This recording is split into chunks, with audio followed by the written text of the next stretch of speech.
मध्य प्रदेश में विधानसभा चुनाव का आगाज हो चुका है। इसके चलते इंदौर महापौर रही व 5 बार से विधायक रही मालिनी गौड़ पर भारतीय जनता पार्टी ने एक बार फिर से भरोसा जताया है। इंदौर विधानसभा 4 से मालिनी गौड़ को अपना प्रत्याशी घोषित किया गया। समाचार गृह की यह खास बातचीत। मध्य प्रदेश में विधानसभा चुनाव का आगाज हो चुका है। मैं इस समय मौजूद हूँ इंदौर के विधानसभा क्रमांक 4 में और मेरे साथ मौजूद है भाजपा प्रत्याशी मालिनी गौड़ जी। अभी बहुत बहुत स्वागत है आपका समाचार शो में। भारतीय जनता पार्टी ने लगातार आप पर फिर से भरोसा जताया है, किस तरीके की रणनीति होगी आपकी? भारतीय जनता पार्टी क्षेत्र क्रमांक 4 में लगातार लक्ष्मण सिंह और लखन दादा के समय से आगे बढ़ी है और जिस प्रकार से लखन दादा ने इस क्षेत्र को अयोध्या बनाया है, सभी कार्यकर्ताओं के साथ मिलकर जिस प्रकार सभी कार्यकर्ताओं का स्नेह प्यार आशीर्वाद मुझे उनके जाने के बाद भी मिला है, उनसे कुछ सीखने को मिला है और लगातार क्षेत्र की मूलभूत सुविधाएं पूरी कर रहे हैं और कई धार्मिक आयोजन यहाँ बड़े बड़े लखन दादा के सानिध्य में हुए हैं।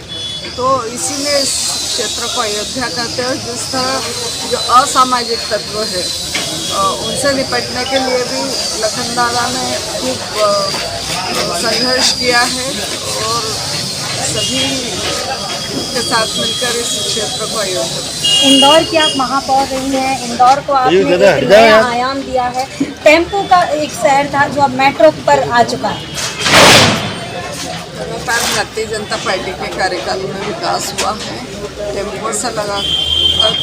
टेम्पो से लेकर मेट्रो तक का सफ़र इस शहर में किया है। शहर की जनता ने सफ़र किया है और आज मेट्रो का जो सपना था वो हमारा पूरा हुआ है। भारतीय जनता पार्टी के कार्यकाल में विकास कार्य और लगातार स्वच्छता में मेरे मेयर काल में हम 5 बार नंबर 1 आए हैं। छठी बार फिर से मेरे कार्यकाल के बाद छठी बार इस शहर को पुरस्कार मिला है।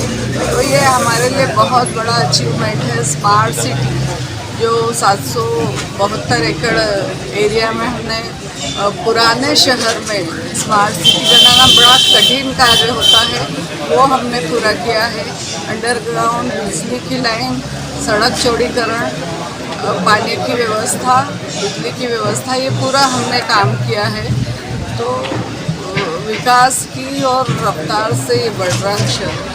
बीजेपी हमेशा महिलाओं के लिए योजनाएं बनाती है, महिलाओं के लिए सक्रिय भूमिका निभाती आ रही है। कांग्रेस लेकिन लगातार अब आरोप लगा रही है कि जब चुनाव थे तभी लाडली बहना का स्वागत किया योजना का, ये टिकट साधने की एक तरीके से ये चीज़ है। माननीय मुख्यमंत्री जी ने बहुत पहले लाडली लक्ष्मी बनाई थी, कन्यादान योजना बनाई थी, जहाँ बेटियों को कोख में ही मार दिया जाता है।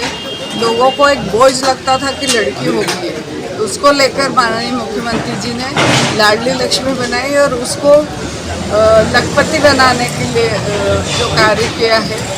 18 साल की होगी तो उसको 1 लाख से ऊपर की राशि उसके बैंक खाते में मिलेगी। उसके बाद तीर्थ दर्शन योजना हो या अन्य योजना लगातार बनी। लाडली बहना कोई चुनाव के कारण नहीं बनी है, लगातार बहनों के लिए उन्होंने कार्य किया है, बहनों के लिए योजना बनाई है। माननीय प्रधानमंत्री जी ने उज्ज्वला योजना बनाई, आयुष्मान योजना बनाई, ऐसी लगातार योजना महिलाओं के लिए बनी है। तो ये कोई नई योजना नहीं है। और लाडली बहना जिस प्रकार से पूरे प्रदेश में लाडली बहनाओं को जो सम्मान दिया है वो अभूतपूर्व। भारतीय जनता पार्टी ने ज़्यादा से ज़्यादा पुराने चेहरों पर दांव खेला है। ऐसे में कांग्रेस कह रही है कि भारतीय जनता पार्टी के पास क्या नए चेहरे नहीं है या फिर नए कार्यकर्ताओं पर भरोसा नहीं। ये सर्वे के आधार पर होता है और जिसका परफॉर्मेंस अच्छा होता है उसको वापस रिपीट किया जाता है। एक और आखिरी क्वेश्चन दी कि इंदौर आपने एक नया आयाम दिया है। इंदौर जिस तरीके से प्रगति कर रहा है और वहीं 4 नंबर की यदि मैं बात करूं कि मतलब इसको अयोध्या कहा जाता है 4 नंबर को, और कांग्रेस ने जिसको उतारा है यदि राजन कुमारी जी को, विरोध के भाव कांग्रेस में धराधर जा रहे हैं। आप देख ही रहे होंगे कमलनाथ के बंगले के बाहर भी काफ़ी सारे प्रदर्शन में रात को। क्या करेंगे, क्या चुनौती है राजा भंगवानी जी के? कांग्रेस के बारे में कोई टिप्पणी नहीं करूँगी। और राजा मानवानी जी कोई चुनौती नहीं है। कोई चुनौती नहीं है। जिस प्रकार से भारतीय जनता पार्टी काम कर रही है उसके लिए कोई चुनौती नहीं है। तो हमारे साथ मौजूद हैं मालनी वार्ड के प्रत्याशी राजा मानवानी मेरे लिए कोई चुनौती नहीं है।